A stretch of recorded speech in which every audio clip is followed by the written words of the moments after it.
Come, come, whoever you are, wanderer, worshipper, lover of leaving. Ours is no caravan of despair. Come, yet again come. Come, come, whoever you are, wanderer, worshipper, lover of leaving. Ours is no caravan of despair. Ours is no caravan of despair. Ours is no caravan of despair. Ours is no caravan of leaving. Ours is no caravan of despair. Ours is no caravan of despair. Ours is no caravan of despair. Ours is no caravan of leaving. Ours is no caravan of despair. Ours is no caravan of despair. Ours is no caravan of despair.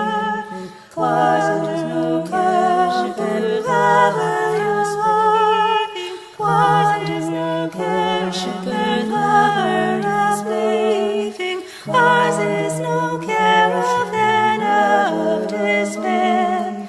Ours is no caravan of despair. Ours is no caravan of leaving. Ours is no caravan of despair. Come, yet again come. You are welcome here. No matter your religious beliefs or lack of belief, you are welcome here. No matter your age, sex, sexual orientation, or gender identity, you are welcome here. No importa tu ciudadanía, tú estás bienvenido aquí. No matter your citizenship, politics, or relationship status. No matter your physical characteristics or health, you are welcome here. Whoever you are, wherever you are from, you are welcome in this place.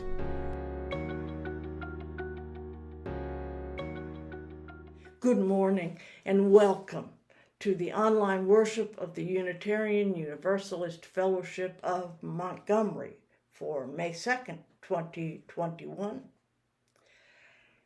The room looks a little different right now because I am in the process of moving. So the only items that remain fixed in my office are the banner, Audre Lorde on the door, and the chalice. But that's all we need, right? My name is Lynn Hopkins. It is my honor to serve this congregation as its minister. Next week, we're going to do something way different. I'm trying a service over Facebook Live, holding out hope for the technology. Anyone who would like can come down to the UUFM building and we can be together in cars in the parking lot, and I'll have amplification as I broadcast. Roger's going to provide some music for us. That's on Mother's Day, the 9th, and that will be a service of dedication for our new sign that reads Black Lives Matter Here. After the first one was stolen, we installed the new one, and we're dedicating it next Sunday. So I hope you'll join us for that. But this morning, we're going to talk about something completely unrelated to any of that. It is still Ramadan, and I wanted to spend a little time on that occasion. So I invite you into this hour of worship with these words from Ella Boyer. As we create and share sacred space together, let us reflect on what brings us here. We have all come here for different reasons, from different decisions, facing different challenges, and sharing different loves. Yet all of our differences have led us to this space right here, right now. Some of us believe we are here for a greater purpose. Others hold fast to a claim of complete coincidence. Others still lie somewhere in between. There are so many differences and barriers between each individual, it would seem at times as though the odds were stacked against us becoming one whole. We believe different things, live and experience different things, and value and hate different things. We are the children of God, the children of the earth, or fully grown adults here as a piece of the ongoing cycles of the universe, the children of the stars. We all have different definitions and explanations to who or what and why we are. Perhaps all are right.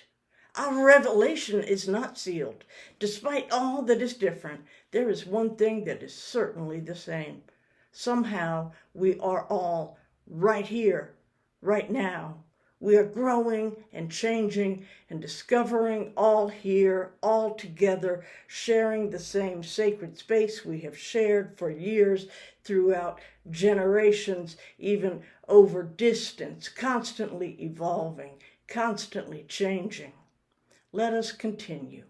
Let us change and fight together.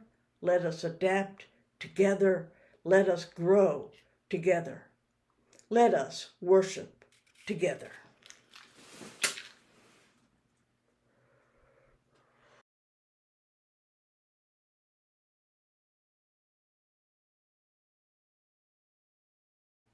Now, for those who would like, I invite you to join in speaking our congregational covenant. We, the members and friends of the Unitarian Universalist Fellowship of Montgomery, promise to serve our community with open minds, willing hearts, and helping hands as we respect one another, honoring that our perceptions may differ, value our differences, working to better understand them in conflict, give joyfully of ourselves, being in harmony with our capabilities, and embrace our connections with each other, nature, the global community, and the great mystery of life. Now we're going to hear from our coordinator of religious education, Roger Burdett, with A Time for All Ages. I have noticed that some of the flowers this spring have been absolutely beautiful. So I was inspired to find a story about flowers. I found one. Then I was inspired to find a single flower beside a body of water. I found one. This is at Fort Toulouse in Wetumpka. Let's get into the story. Welcome to Time for All Ages.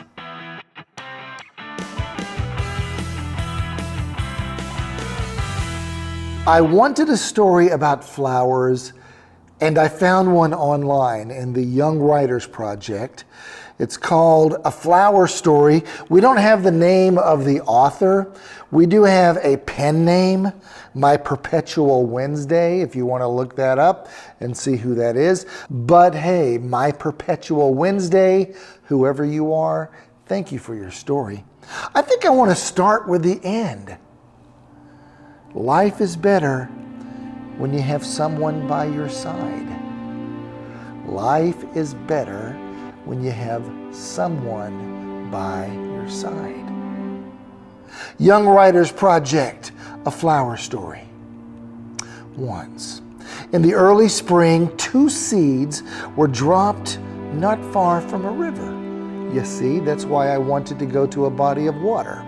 2 seeds were dropped not far from a river, and one grew into a daisy with soft white petals and a sunny yellow middle. The other grew into a rose, sweet and graceful with petals the color of a summer sunset. They grew together and they were the best of friends. Well, one summer day, the rose said to the daisy, I would like to see the world. I want to travel to faraway places. I want to see what it's like where other flowers grow. Why would you do that? Said the daisy. I like it right here by our river. It's beautiful and it's peaceful, just right for two flowers. Ah, sighed the rose, I suppose you're right. Besides, I couldn't leave you, and the two friends promised that they would never leave their place on the riverbank. Do you think that's the end of the story? Well, it's not. That would be an unsatisfactory ending. The very next day, a child was walking down to the river and spied the rose's pink petals. "Oh, what a lovely flower," she said. You know where this is going? I will take that home and I will give it to my mother. That reminds me of a story from when I was a child and I picked some flowers out of a guy's yard. Young people, maybe one day when we're back together, I'll tell you that story and the lesson that I learned out of that. I will take this flower home and I will give it to Mother. And she walked over and she plucked the rose right out of the ground. Well, the daisy watched as her friend was taken away, unable to do anything to help. And she wept. She wept. Very few have ever heard a flower cry. And those who have say there is no sound in the world more sad. So the child brought the flower home, where it was loud and busy and not at all fit for a little rose. The mother put the rose in a vase. And after a few days, that pretty little rose wilted as flowers who have been taken from the ground do. The daisy knew that it was impossible that her friend would ever come back, but that did not stop her from hoping. And there she sat, waiting and weeping all through the summer and right on into the fall. And that little flower waited right up into winter, when exhausted and cold. Warning, warning, it's kind of a sad little ending. When exhausted and cold, she curled up and she wilted. The daisy and the rose were reunited at last. And so I beg you, if you see two flowers growing sweetly together, do not pick one and put it in a vase on your table, but leave it there, because even for flowers, life is better when you have someone by your side. There's your theme. Life is better when you have someone by your side. I hope you're doing well. I hope you have connections with people that you love and who love you right back. And I wish you a really great week.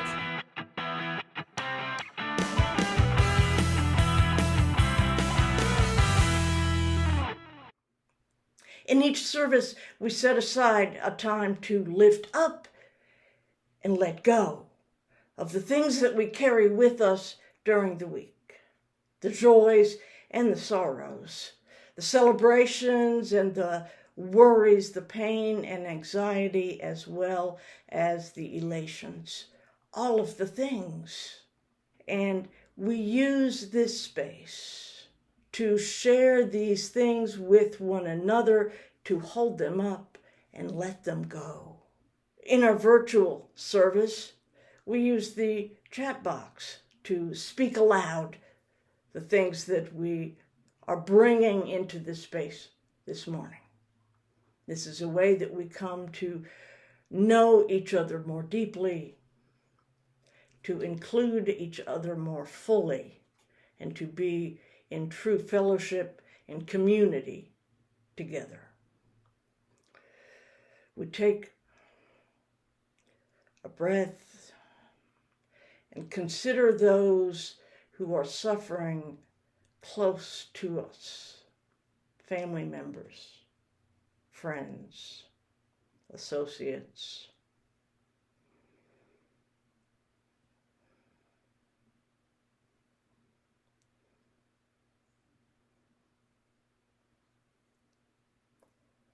Now let's take a breath and consider those who may be suffering in the larger community of Montgomery.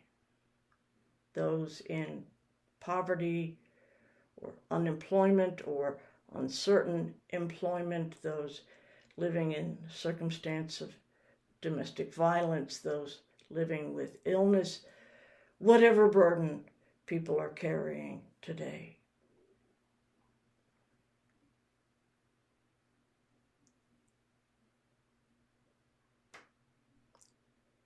And in another breath, we think of the people of this nation in all of its diversity and contradictions.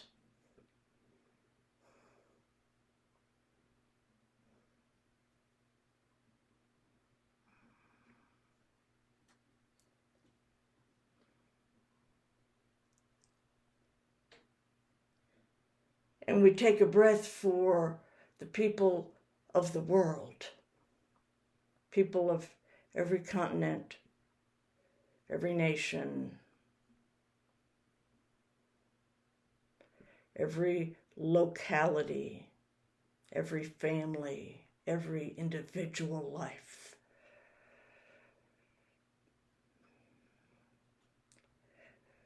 We think especially of those who live in wartime conditions, those who suffer deprivation due to military conflict, those who suffer from natural disaster, and those who suffer with tragedy.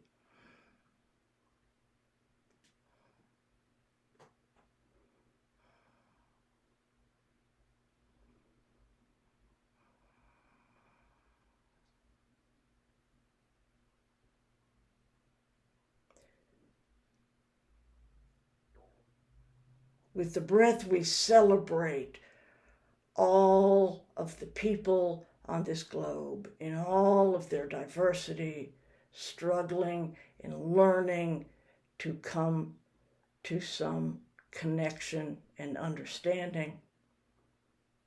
People of every continent and every nation and every locality, every family and every individual. We celebrate the lives of people in this nation,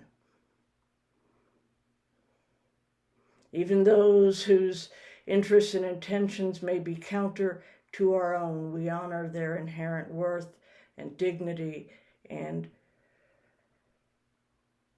continue to work toward connection, understanding, and reconciliation.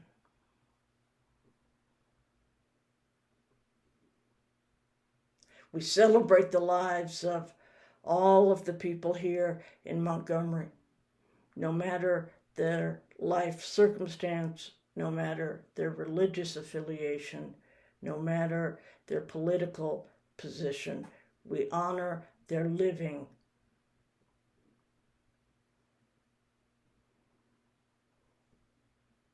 We celebrate and honor the lives of those close to us, our family members and friends, and even those who may be estranged from us. We find gratitude in their continued presence. And we celebrate ourselves, our own continued life, whatever its challenges, our minds and our spirits and our bodies present on this earth.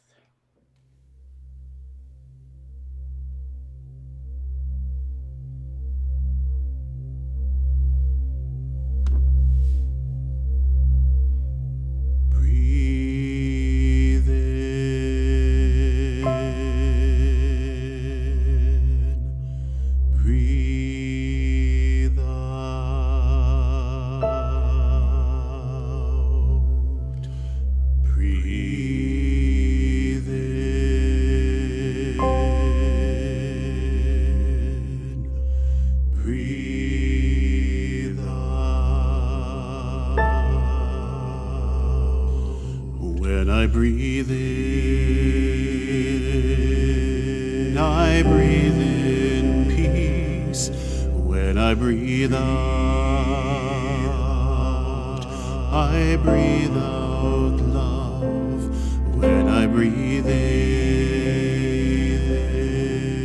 I breathe in peace. When I breathe out,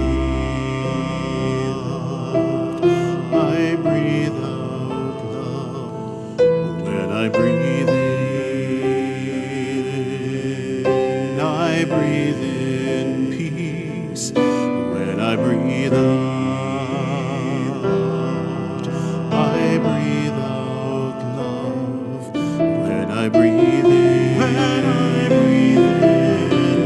I breathe in peace. When I breathe out,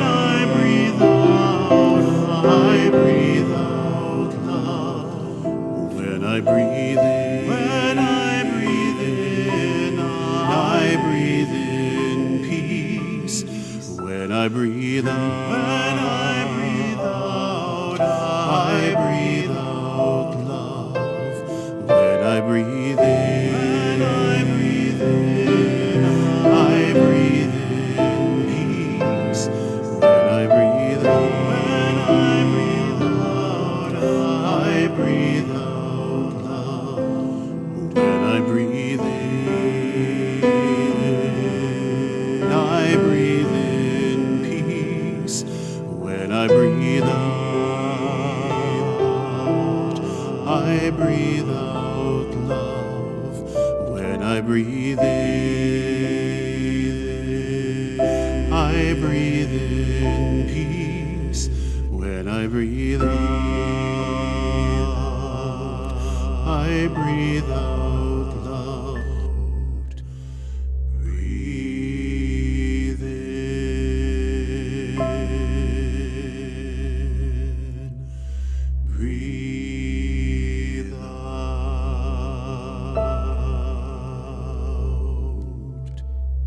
breathe in,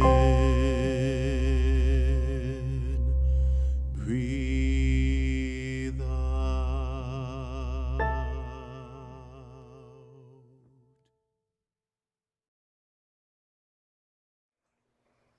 I know you've heard about Ramadan. I assume that you know that it's the holiest month of the Muslim calendar, but I really don't know how familiar you are with it, so please bear with me if I cover some material here you think is common knowledge. And I ask that you just take my word for it.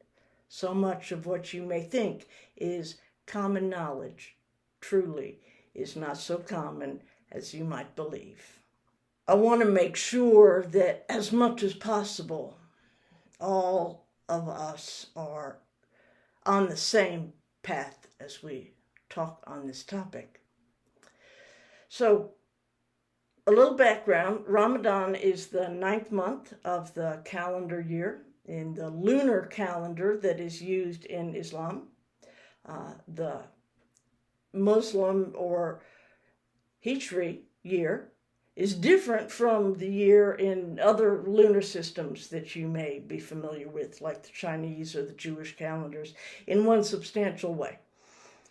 They have built adjustments into the lunar calendar that cause the calendars to pretty well line up with the Gregorian calendar that most nations are using now to keep official time. In the Hijri calendar, the length of the 12 months varies slightly from 29 to 31 days. The last month of the year builds in an adjustment to keep precise phase with the lunar cycle. The length of the year, it's always either 354 or 355 days. Now, you see the problem. While the Chinese New Year and the Rosh Hashanah always fall around the same time in our calendar, Ramadan actually falls during every season of the year over the course of the 30-year cycle that brings it back into sync. So if you've ever noticed that Ramadan or the Hajj seem to fall at different times on our calendar, that's why. While the Gregorian years are counted from the supposed birth of Jesus of Nazareth, Hijri years are counted from the date that the Prophet Muhammad, peace be upon him, fled from Mecca to Medina to escape persecution. Many of us grew up with the Christian-centric designation of AD, Anno Domini, or Year of the Lord, for our number of years. We don't do that anymore. We now reference it as CE, or Common Era.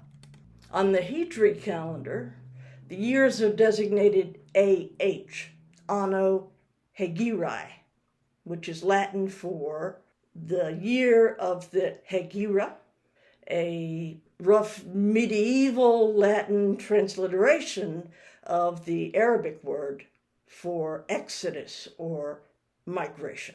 Today is Ramadan 20 in the year 1442 AH. The month is the most holy because it marks the occasion of the revelation by God of the Quran. Islam has been in existence for only a few hundred years less than Christianity, and it has been corrupted and co-opted by political forces in very much the same way. It's no secret that in the West, many view Islam as characterized by violence and military conquest and subjugation.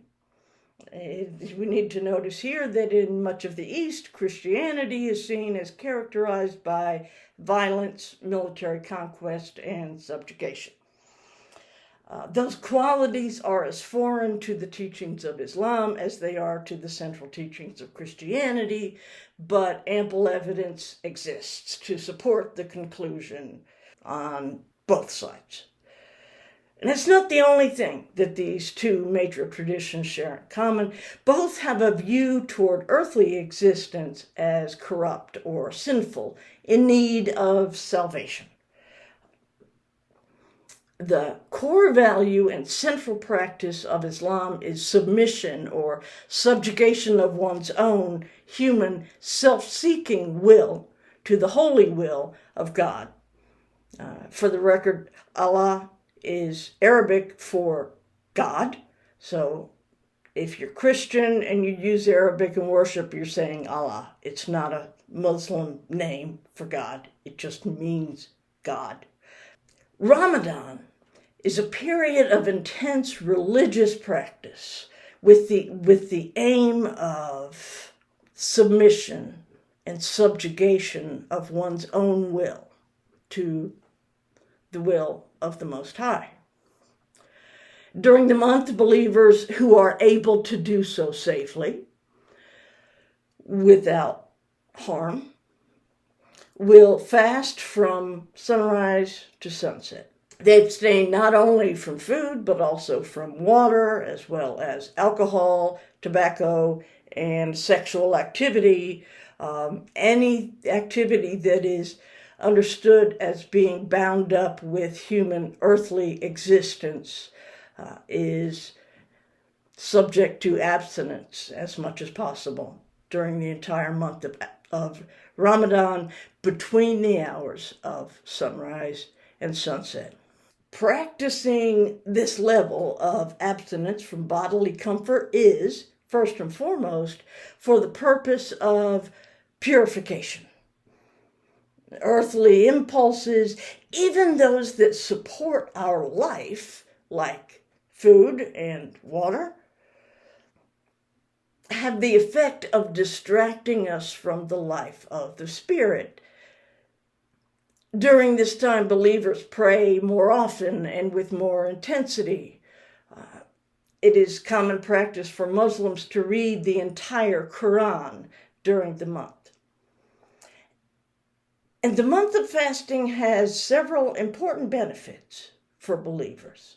First, it enables those who have plenty, those who live in abundance, to get a taste of what it is like to not have everything we need all the time. In this way, it can deepen a sense of compassion for those who are less fortunate. And charitable giving for the poor is one of the 5 pillars of Islam, and the practice of the fast helps practitioners to experience a bodily and emotional sense of need, increasing the feeling of connection with those who live in poverty. Second, it helps us to be more mindful of the ways in which we continuously indulge our physical cravings, often mindlessly, without even being aware of how self-serving our daily activities are. The fast, by causing practitioners to stop and pull back when reaching for a snack or a cold drink, it makes people more conscious of these actions. Our lives are so full of busyness. I suspect many of you, like me, all day nibbling or sipping while working and reading and watching TV or just lounging.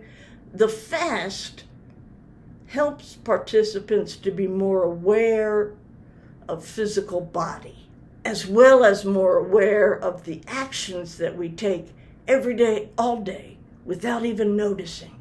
So much of it just habitualized. Related to that, too, it allows us to more fully appreciate the pleasure and satisfaction of meeting our bodily needs, of restoring physical comfort, usually with so little effort on our part. An often overlooked aspect of the fast is that it is a voluntary act. Even if believers regard it as commanded by God, the believer chooses to do it. And that is empowering. It is an exercise of control over impulses that we may sometimes feel control us. Now, I need to insert a caveat here. As I mentioned earlier, the fast is only for those who will not be harmed by it. Those who struggle with eating disorders may be seriously harmed by the practice of exerting intentional control over consumption. It's not ever a healthy spiritual practice for such people. But most of us experience times of feeling adrift in a society defined and governed by fear and anxiety, always taking actions that are very often a way to keep fear at bay and to relieve our anxiety. Choosing to abstain for a defined period, knowing that the day will end with the iftar, the daily feast of breaking fast, allows practitioners to experience physical hunger and thirst that they know will soon be satisfied. It means taking on a bit of discomfort for one's own well-being without the fear of lasting deprivation. How many of us have a regular spiritual practice, a discipline of activity that has shape and presence in our lives? Some, I know, but I suspect it is few. For so many of us, it feels like there just is never time. If fear is a constant presence in our society, that busyness and continuous activity is a constant in many of our lives. Who has time, we think, for some number of minutes of silence at the start of a day, or for a period of reflection at day's end? And how much of our frenzied activity is aimed at managing stress while in effect creating more stress on our minds, spirits, and bodies? This is another reason I think that the practice of fasting shows up in so many diverse traditions around the world. Because if we take something away, something as significant as eating and drinking, which we normally would do several times every day, it leaves a space. It leaves a space in our lives to fill with something that might bring us benefits that we would not otherwise know. Benefits that we miss out on as we rush to check things off and be in this place and talk to that person and get that thing done. In the religious traditions that practice fasting, there may be very different ideas of what those activities are that could offer these benefits. Those things, whatever they are, that seem like they might be a good idea, but we never have time for, that might offer some deeper spiritual understanding or peace. The fast makes room for those things, if we choose them. And there's one more huge benefit to the Ramadan fast that I think is particularly important to us as Unitarian Universalists to understand. The fast is communal. It's worldwide. It is a spiritual practice of a religious community, even if the members of the community are not in each other's presence. Muslims do not expect or even want non-Muslims to join them in abstinence. And they often engage in feeding others during this time. It's a way of experiencing connection, especially in a society where they may be a small minority and feel terribly isolated most of the time. When Unitarian Universalists talk about or think about spiritual practice, we usually mean a solitary activity. As a body of people without a common text or a authoritative behavioral guide, we have no mechanism for engaging in this sort of religious behavior that could make us feel not only more committed to our tradition and to its principles, but also more connected with each other. Now, I've never participated in the Ramadan fast. Many of my colleagues have. It's difficult territory to discern, frankly, because we want to always be careful about appropriating another's practice without the necessary groundwork or religious intention for it to be truly authentic. I do long for some sort of communal religious, spiritual practice, some way to make manifest the connection that we share, all of us, in this most peculiar and powerful religious movement.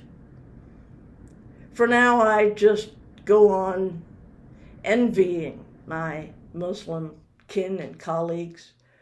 I admire the way that the tradition has laid out this practice for spiritual formation and renewal each year. And I would encourage us to reflect on what a practice of fasting might look like within our lives. Now, for some of us, the fast that is most needed, the element, the activity in life that is most distracting from the life of spirit, it may be social media or video games or television. I feel strongly that there would be value in considering what a period of fast might look like and might have to offer us by opening up the space in our daily life that is normally occupied by things that do not serve us as well as they might. Unitarian Universalism as a movement based on covenant rather than creed, it is inherently a movement, a tradition of connection between people. There's no such thing as a solitary covenant. And in my mind, religion is spirituality in community. It's what we do when we bring our individual spiritual lives into the same space and allow them to connect in our connections with one another. So maybe your spiritual practice isn't fasting. Maybe it's not abstinence of any kind.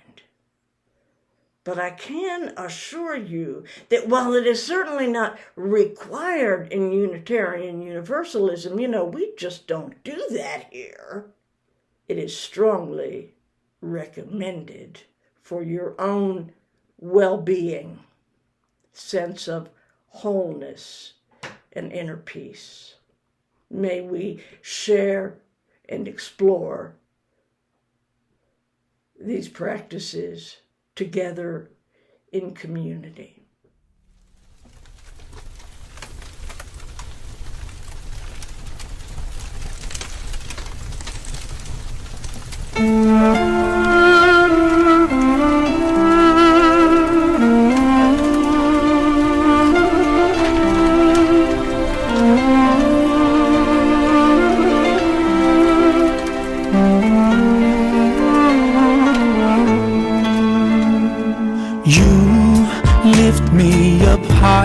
You spread my wings and fly me to the sky. I feel so alive. It's like my soul thrives in your light. But how I wish you'd be here with me all year around.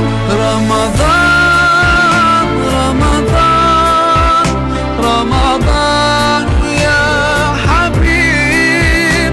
Ramadan, Ramadan, ليتك دوما قريب.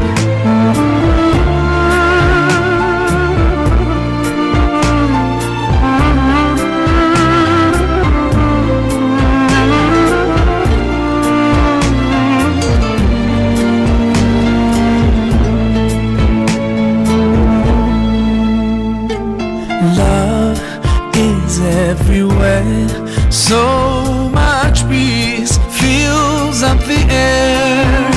Ramadan, month of the Quran, I feel it inside me, strengthening my iman.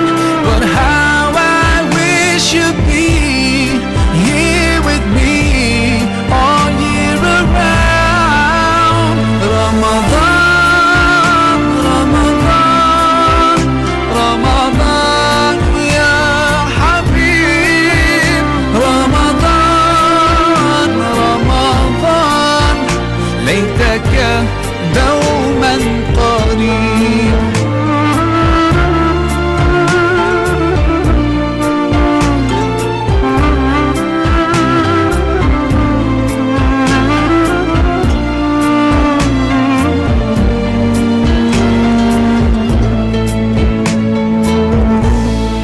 I just love the way you make me feel. Every time you come around, you breathe life into my soul. And I promise that I'll try throughout the year to keep your spirit alive.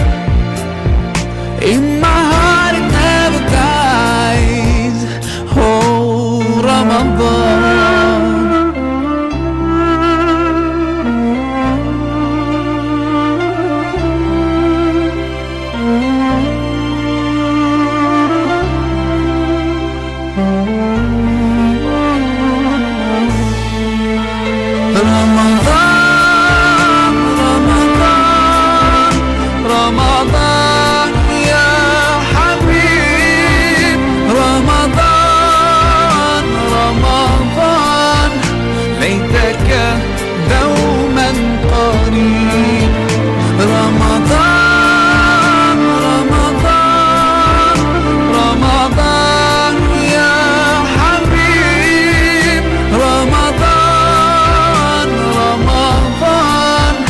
ليتك دوما قريب ليتك دوما قريب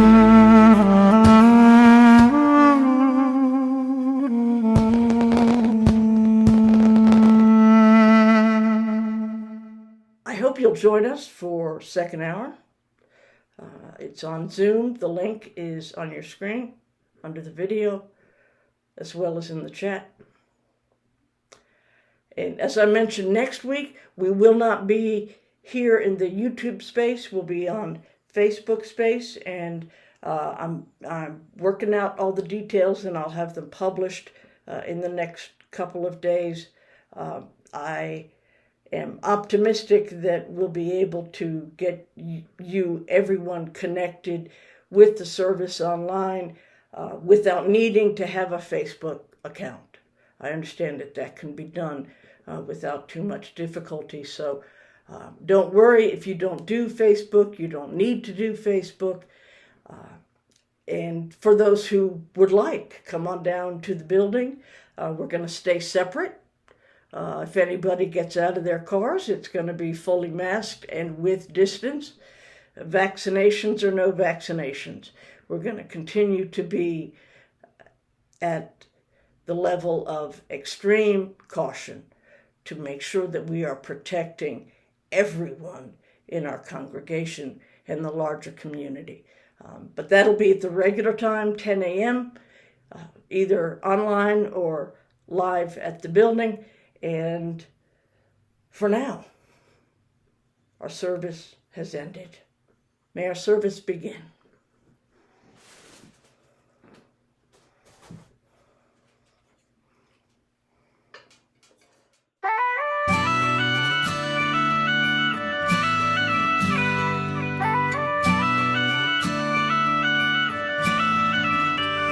You can try to turn off the sun, I'm still gonna shine away, yeah, and tell everyone we're having some fun today. We can go wherever you wanna and do whatever you like. Let's just have a real good time. Assalamu alaikum, alaikum, yeah. Assalamu alaikum, alaikum, yeah. Assalamu alaikum, alaikum, yeah. Assalamu alaikum, alaikum, yeah.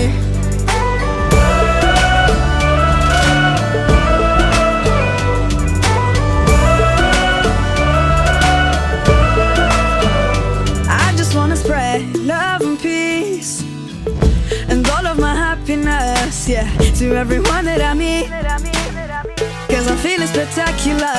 I love it when we love one another.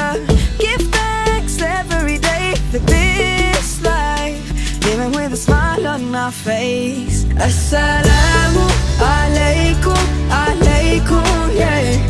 Assalamu alaikum, alaikum, yeah. Assalamu alaikum, alaikum, yeah. Assalamu alaikum, alaikum, yeah.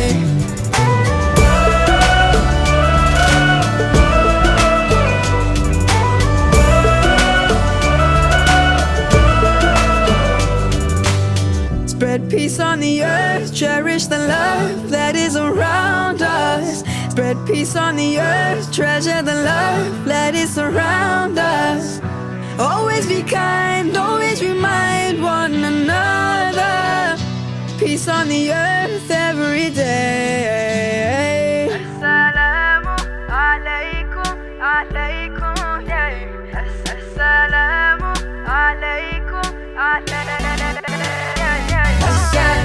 Assalamu alaikum. Assalamu alaikum. Assalamu alaikum. Wa alaikum assalam. Assalamu alaikum. Assalamu alaikum. Assalamu alaikum.